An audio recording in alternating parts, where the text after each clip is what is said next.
You know, and now as a parent of my son's almost 3 years old, but now I definitely see what they're doing. It's parenting, so it's you know. By the way, people, there's a thing called parenting out there. You know, we've lost. Yeah, you know. Now I'm like looking back, and you know, I think Maria can agree with me when we kind of hear some of these testimonies from students. You're just like, oh, I'm glad I kind of had that family structure. Yeah, because if you're not parenting your kids' parents, they will in jail. Yeah.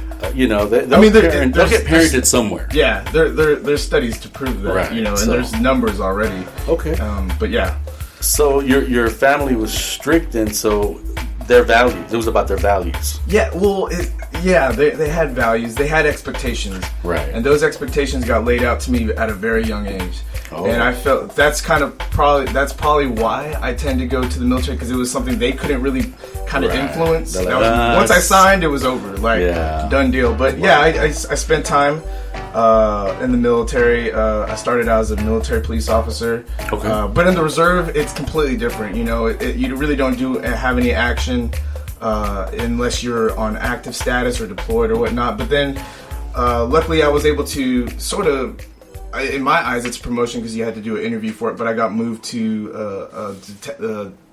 or I guess you would call it. I'm trying to use the proper language. A detective detachment, where I was able to be put on a drug suppression team, which was a great opportunity. I learned about all kinds of more information, and honestly, I was able to take that information into the civilian world, especially dealing with a lot of students, because a lot of our students did have suspected drug abuse or even gang activity. But yeah, it was a great opportunity, and I'm very thankful for the people that I've met and the leadership that I had throughout my military career. So you went straight out of high school? No. So see, there's another thing. So I was already, I think I was 22 years old. 22 years old, yeah, because I'm not trying to say 23. I was like 22 years old. And so I was already, you know, and that was a struggle. And I think that's why I kind of related, I could relate to high school students very well, is because I dealt with those young privates, especially during boot camp, you know. When me as a 22-year-old, like, you know, maggots. Yeah, they're just, you know, they were really, you know, it was a bunch of kids from high school that came out, because my boot camp was during the summer, so I had to basically, you know, I remember a private, he came up to me and he was like, how do you use the washer and dryer?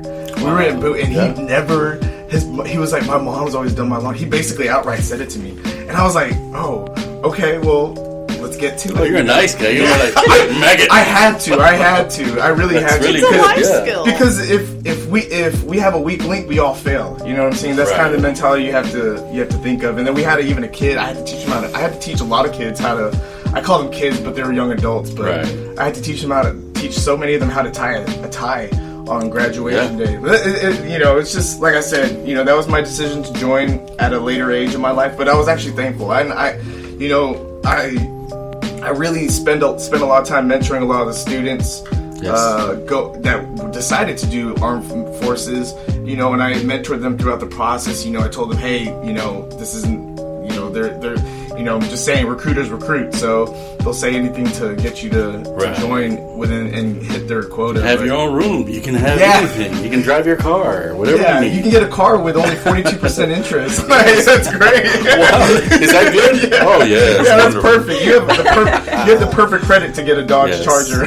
So like, you're good, So yeah, those are some of the things I dealt with. But it's funny because everything I've done in my life, I've tried to do it to surround myself, to build me up to whatever I do, and then whatever capacity. But I feel like the military definitely played a background, whether it was how I handle myself professionally or how I led.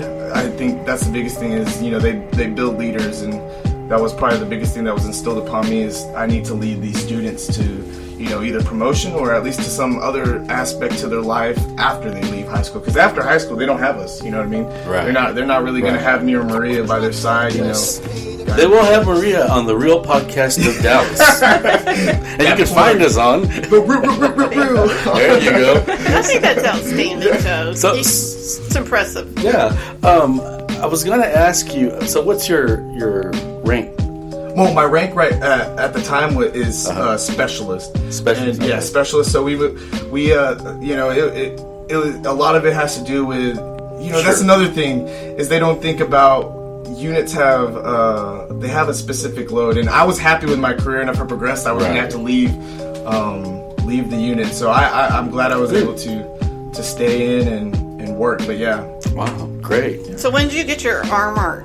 Oh, my arm art. Yeah, I just found out this weekend that my daughter, I didn't know this. I just found out, that she loves tatted arms. I had no idea. Your daughter loves tatted arms? And, yeah, and I'm like does she have tattoos? No, she doesn't. That's what you think. That's what you think. She really doesn't. She But better she likes it, particularly on the males. Is she dating someone that has? No, she's too introverted and shy to do that right now. But You can catch her on our podcast, the spring break one. But I was shocked. I didn't know this. So tell me about your tats. So tats. It's a tribal, huh? I have the Mari. Yeah. So I have it. We call it batek actually in the Filipino culture, but it was it goes. It's a traditional piece, and you know I remember. My mom. I was gonna say your mom probably like, she's not, and it was so funny because I was in a class. That's what she's trying to get away from. Yeah, exactly. No, I was in a. We were doing I forgot what class it was. It was interviews and interrogations for the military, and we had one of 4 military polygraphers. He came in and taught a class. I don't know if I should say his name, but he was a great instructor. And he was just talking. He wanted to show basically he was showing off his skills on how he can make the people that he interviews either crumble or cry. Oh, wow. Like he's really good at it. And I remember the first thing he did is he targeted my arm, and he goes and he was like, "Yeah, it sounds like you're very that you're going through that you have a real deep appreciation for your culture." And and I'm pretty sure you have really strong ties and a relationship with your mother. And all of it was true. I remember I was breaking down because he was going deep, and I couldn't handle what he was doing to me. I was just like, his Jedi mind tricks were just ridiculous. But yeah, and then we do. I keep it. I like the whole tatted and employed. Perspective. So you can be professional. You stay off the face. Stay off the face, kids.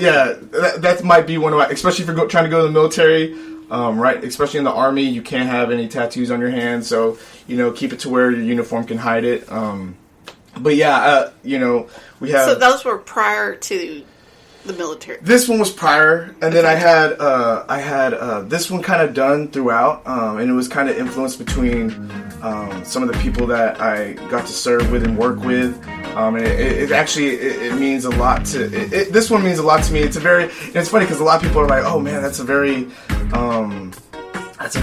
deep and dark kind of perspective," but I think it represented a lot of the things that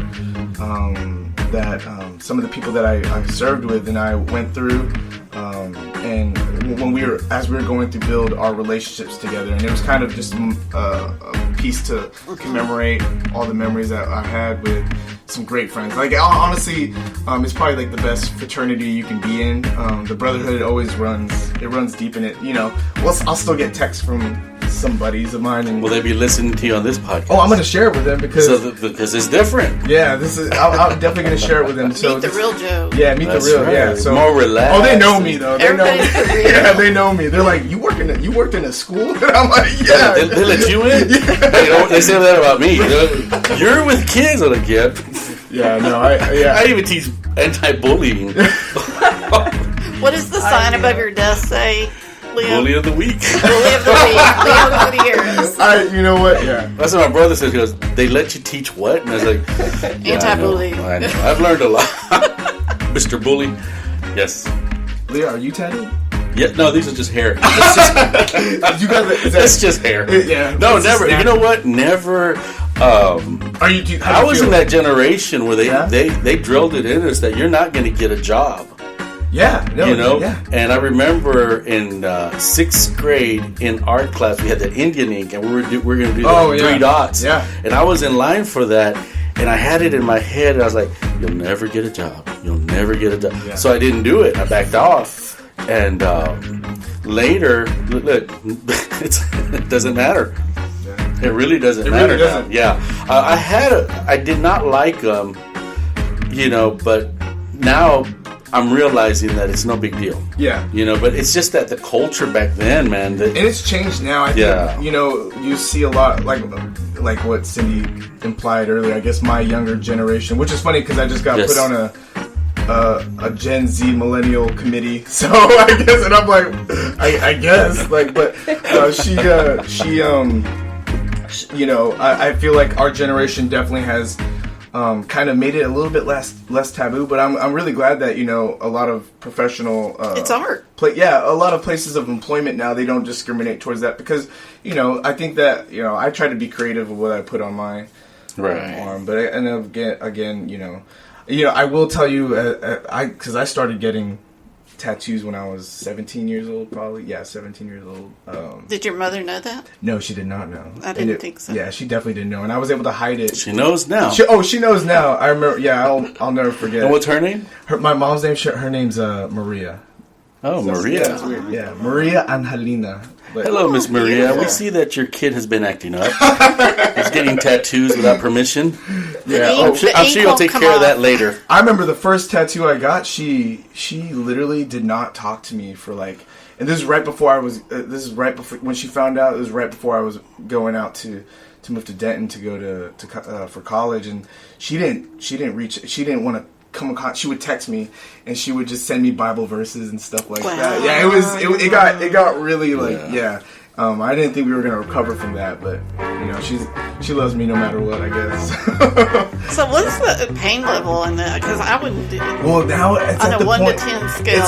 For me now, it's at the point of where it's therapeutic. Now that's he looks for it. Yeah, so I remember there's a little bit of pain. Yeah, you know what? And I feel like honestly, it's like a stress reliever for me, which is and I feel like a lot of tattoo enthusiasts or people that are on the same boat, they definitely feel that it's very therapeutic. You're kind of releasing, and because it's not a pretty process. You're gonna bleed out, but you're kind of getting out that. Someone brought it up to me one time, and you're getting rid of that bad blood, like acupuncture, basically, and so it could be. There could be. We should put. Now, don't do this behind your back, kids. I learned on the Real Podcast of Dallas to get tattoos. Exactly. Yeah. No regrets. I don't know if you'll see that. You have to be careful. You don't have tattoos, right?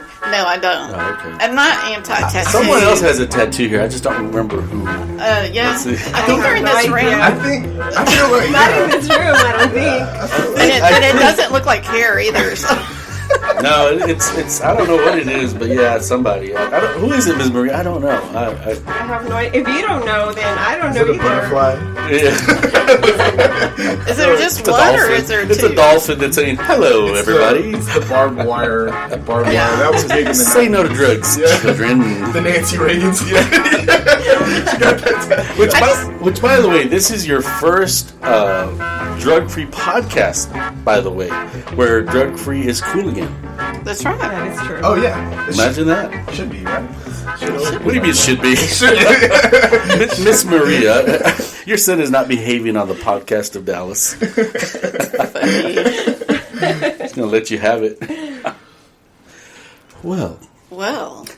Yeah. So how do you like it so far? It's good. It's definitely not what I was expecting. I told you. You came in all tiptoe. Yeah, I was like, here we go to the podcast. Just, I didn't think we were going to be talking about tattoos. And we're going to talk about what we need to talk about. We talk about whatever connects with you. It's the Real Podcast of Dallas. That's right. I will. A funny story is I remember one time I was working in Dallas at one of the schools in Pleasant Grove. And I was playing with the kids, and I call it. I'll just say I called it yard time because it was depressing. They literally had they had so many rules. Right, yes. The admin had so many rules for those students because we did have a lot of fights in those schools, and so we had to protect in a way. But and that was partially because of the students. They're what they were doing. So I remember one time I was playing with the kids, and this will definitely go for the kids of the younger generation, but one of the students, he came up to me and was like, man, is that real? And I was like, yeah, that's a real tattoo. He's like, man, I wish my NBA 2K player had that tattoo. And I was like, that's probably one of the funniest things I ever heard. And I feel like you felt legit then. I was like, because you see, mother, It pays off. Yeah, it definitely pays off. But yeah.